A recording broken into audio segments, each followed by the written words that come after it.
Well, hi, everyone, and thank you for being here at another episode of Women Like Me Stories in Business. I'm your host, Julie Fairhurst, and I'm here with a very interesting lady today. I'm thrilled to welcome Andrea McKenna Brankin, and she is a senior or a seasoned journalist, a yoga teacher, a fitness instructor, passionate mental health advocate.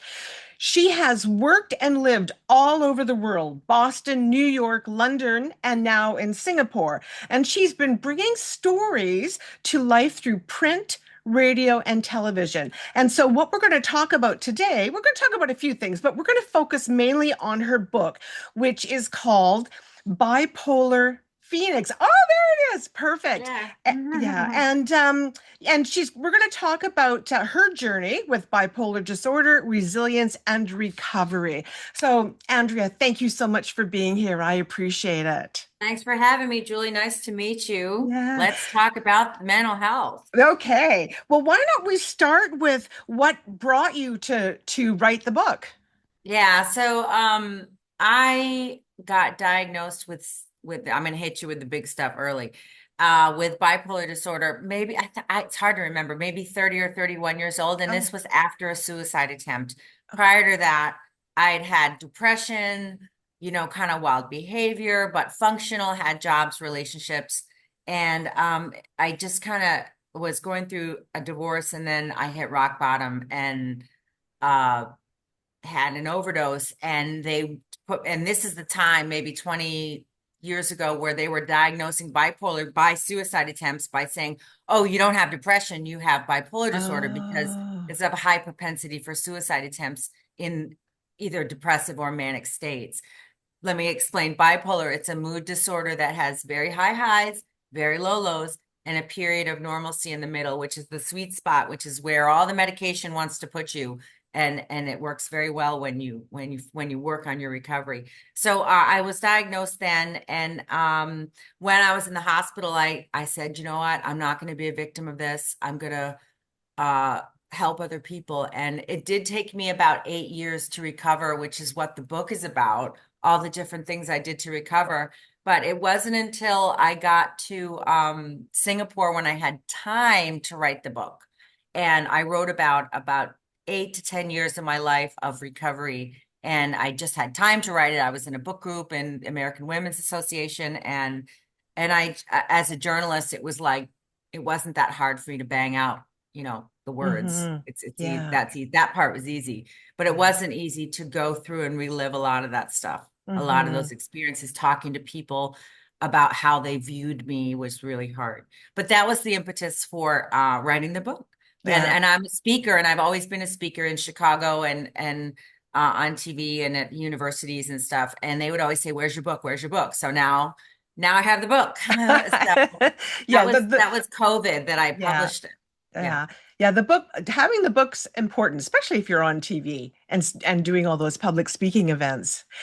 Yeah, So what do you think, do you have lessons in your book I that do. women, yeah, can you tell us some of those lessons? Yeah, I mean, it's for everybody, but certainly connecting with me as a woman.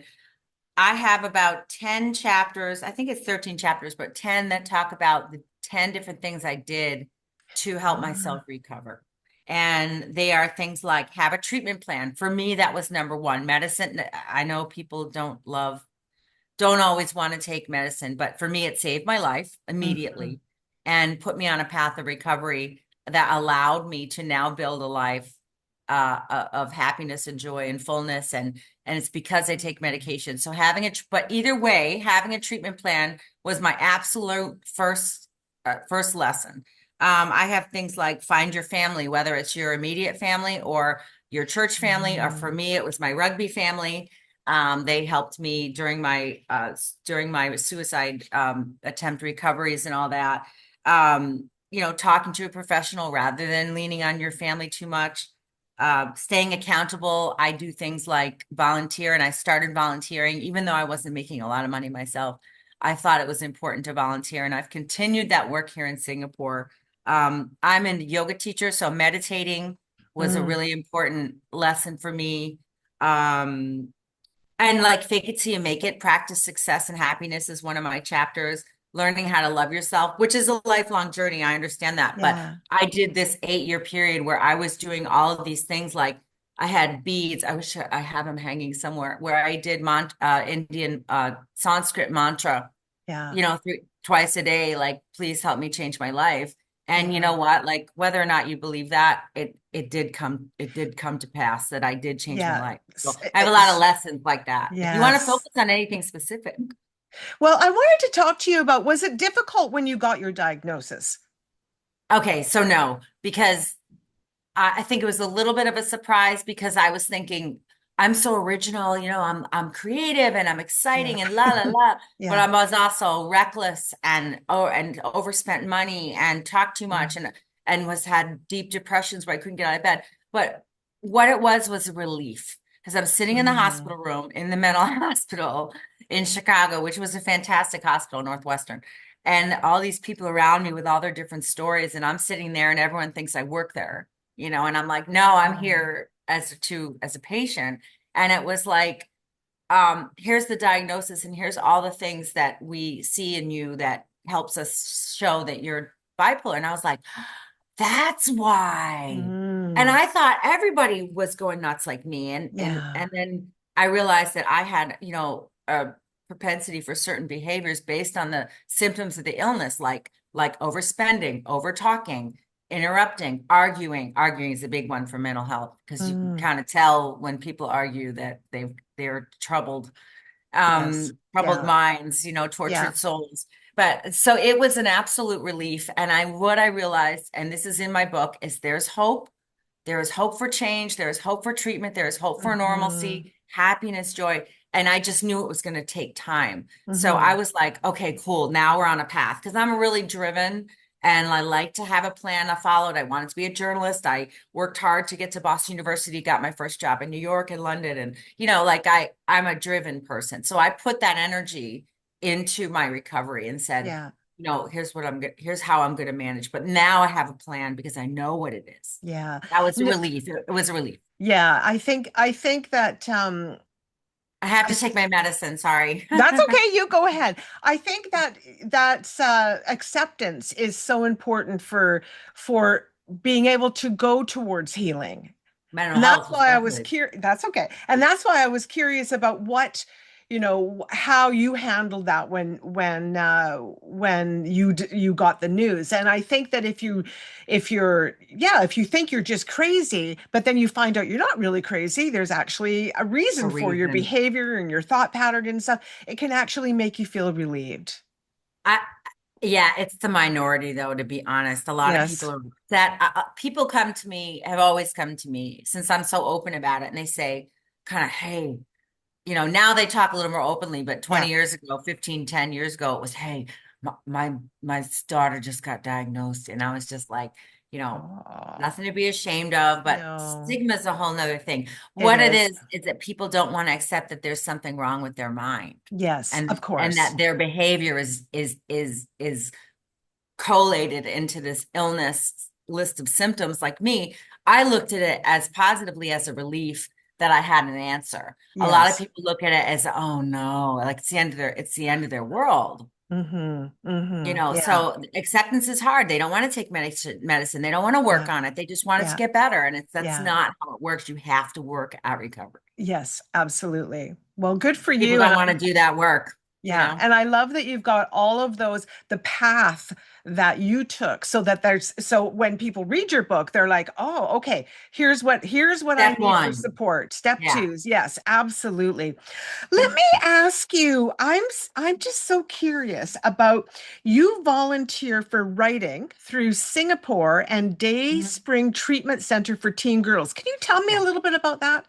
There are two different things. So, Writing Through is a Okay. charity that was based and started out of Cambodia by an American writer, an author who wrote about stories about Cambodia, fiction. And Okay. she started a Writing Through program to help English proficiency in Cambodia. It is expanded to Vietnam and actually in North America, Mexico, and other places too. Wow. But here in Southeast Asia, Singapore, English is pretty much everyone speaks English. So Yeah. it's one of the first languages everybody learns. But there's marginalized communities that don't get a lot of support for that kind of thing, and also self-expression. Mm, A lot of other countries are very stoic, very much keep your problems to yourself. Don't talk mhm. about it. Don't, and especially in Asian culture, Yes. it's Yes. shameful, So to Yes. tell your story may not be apropos, for where you live. Yes. And so we went in and taught people how to use their brain and be creative and access a point in their life where they can write a poem or be creative or share their feelings or share their story. When I facilitated, a lot of it was share your story. Yeah. And when I did a session in Vietnam with um, victims and recovery people of Wow. human trafficking, that was unbelievable. It was mind blowing. Wow. And then, but marginalized communities here, like art students who are handicapped, wonderful work. And this leads, so that's what that is, telling stories, and then we Mm, present it. Now that leads into Dayspring, because I did the program at Dayspring. Dayspring is the first residential treatment for young girls dealing with trauma, specifically abuse, specifically sexual abuse yeah. is really the thing. So I go in, women's empowerment, show them a strong lady, show them a healthy family. My daughter, my husband come, we play rugby with them. We did a little writing, but mostly I kind of coach rugby with them and show them how to do some sports and why are sports good for you. And Yeah. um, just to try to give a little back, because those girls may or may not have a mental illness, but my God, they have lived a life, and we're Yes. just trying to have them Yeah. have some safety and normalcy Yeah. and go forth and do your best, So Yeah. those are the two organizations I work for here. Wow, I think that that's just so beautiful. I have a writer that is from China, and when she was in Canada she had only been here for 2 weeks. She had a very traumatic experience, never Oh, talked about it. Now she's in her 50s. She finds me and says, I don't want this burden anymore. I want to tell my story. yeah. And when we were done, we did a podcast, and what she said I thought was so interesting. She said, my community needs this so badly because we don't talk about anything. They And hide their shame. her Mhm. parents didn't they passed away not knowing what had really happened to her because Mm, of the shame and just everything around it. yeah. So I think that yeah, I think sometimes we in the West tend to forget that not all cultures are as open. Or moving forward, Or, they're going right. backwards and using old fables Yeah. and old ideas and old Yes. traditions, Yeah. rather than moving forward and looking at empathy and learning how to listen. And like Singapore is really good about that. They're very different from other countries in not only Southeast Asia but Asia. They have a government program that talks about how to listen when someone has mental health problems. How to listen. It's amazing. It's on a bus shelter. Like, okay, first thing you should Wow. do is not judge. Second thing you should do is say, I'm here to listen." And I mean, and that's a government effort. They're fantastic here. I love it. They're moving forward Wow. quickly with mental health support. Wow. That's wonderful. Yeah, we could use Very some of progressive that. country. Yeah. Yeah, for sure. Wow. So your book now, it's available. Where is it at? On Amazon? Amazon and Kindle Oh, and okay. exclusively only. And the reason I'm on there is because it's worldwide. Yes, yes, Yeah. absolutely. Yeah. So anybody that's interested, what we'll do is Andrea will send me the links when she gets a chance, and I will add all of them into the detail section so that people will know how to find you for sure. Yeah. There's the awesome cover done by I my love tattoo that artist. cover. Yeah, it's dope. Yeah, my tattoo artist did the cover for me. Ah, So that was pretty beautiful. cool. Very cool. So what's next for you? Are you going to do other books, new projects, more advocacy Well, work? What are you up to? I will continue to do my advocacy work. I get invited to speak fairly often, a handful of times a year. And I always say yes. Like when I, invited to be on the podcast, I always say yes because I want to talk about mental health and continue the Yeah. conversation. I think I don't have a plan for the next book. it would be about motherhood and bipolar disorder, though, I can tell you that. But I'm mindful of my Ah, daughter's privacy, and yes. I'm not ready to tell those stories yet. I Yeah. think really my project is my life and managing my disorder and having I chase dopamine, I chase joy, you know. Yes. So I Yeah. just want to have the fullest life that I can have and be the best I can be for my family as a bipolar mother, as a bipolar person, as a woman, Mm-hmm. and just walk the walk, walk the Yeah. walk of what I talked about in my book. And it's hard, and I struggle, and I still have symptoms sometimes, and I still am not great. Or not the best. We all have times where we're not happy with our own behavior or whatever. I mean, that's just Yes. life. But for bipolar people, we carry a lot of guilt because it hurt people, you Yes. know. Yeah. And Yeah. so that's my project, is to just Mm. live. And now my big thing in my book was that I had wanted to die all the time, every day. Ah, I mean, like, suicide was always on my yeah. mind. And then Yeah. when I changed my life and got better, I stopped wanting to kill myself. I know it's heavy, but Mhm. this is what recovery can do for you. It can give you that piece of you can turn 50. I never thought I'd make it to 50. Yeah. And I'm like, woo, every year I have a big birthday party because I'm like, yes. So Yes. that's my Yeah. celebrating my life is my Yeah. ongoing next project. But I will continue advocacy and Yeah. writing. I write 2 columns for magazines on mental health and experiences that I've had Yeah.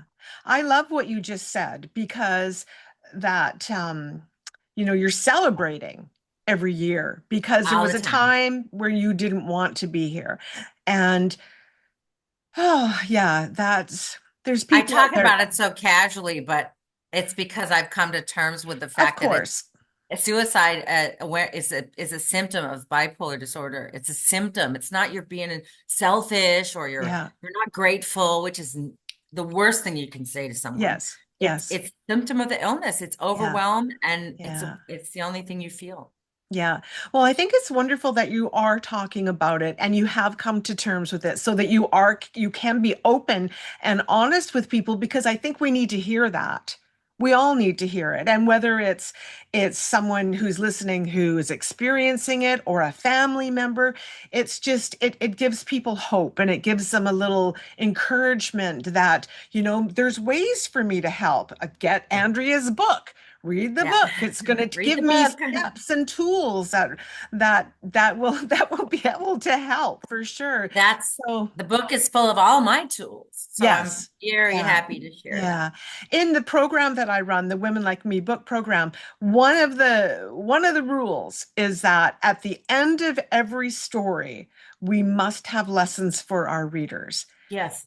because we don't Yeah, know. that's fabulous. Yeah, you will never know how many people you've helped from Mhm. telling your story. And so I'm moved by you. I appreciate that you've done that Thank you. and I can see how difficult it was for you. And I appreciate the fact that you've overcome enough that you're able to get on podcasts and speaking events and talk about it. So because it's just so important. And so many of us go into guilt and shame and then we start to hide. And then that just makes our problems worse. Yeah, isolation is one of the great problems in our societies around the world, Yeah, yeah. whether it's for mental illness or other reasons. But the guilt. One of my friends, who's a psychologist, read my book and said, "You know what? She knows me really well. The overarching or underarching emotion that she felt was that I felt guilty." And I was like, I Um, did. I hurt people. I don't want to smile yeah, when I say that, but I hurt myself. I hurt other yeah, people. I hurt my yeah, family, yeah. and it's like you have to forgive yourself, and never mind if they forgive you or not. I Yes, lost a friend all throughout all this stuff, and yes, yes. it haunts me, but Yeah. Yeah, you're absolutely right. And that's the step to healing is forgiving yourself for what you've done, that's all you and have how you control were over. living your life. Yeah, so much. Oh, I got shivers. Well, Andrea, I could talk to you for hours, but I know this. I Well, know we don't have the time. I Yeah, appreciate the opportunity to come on thank and you. and be a woman like you and women like us, And, if you want to see my version of the story, then happy to be part of the community. Thank you. I appreciate that. So, everyone, if you want to get more information about Andrea and also where you can pick up her book, I will have links for you in the details section so that you all know where to go. And don't hesitate. And if you're, as I said earlier, if it's you, if it's a family member, a friend, a good friend, a husband, I have another writer whose husband committed suicide, and I don't know if there was anything for her Hmm. going through that. Yeah. And but there is help and there is tools and there is understanding, but you have to reach out for those things, whether they're in Yeah. books or telephone calls or podcasts or whatever they are. So Yeah. well, Andrea, thank you so much. I appreciate you doing this. I appreciate all of you being here for this episode of Women Like Me Stories in Business, and we will see you again.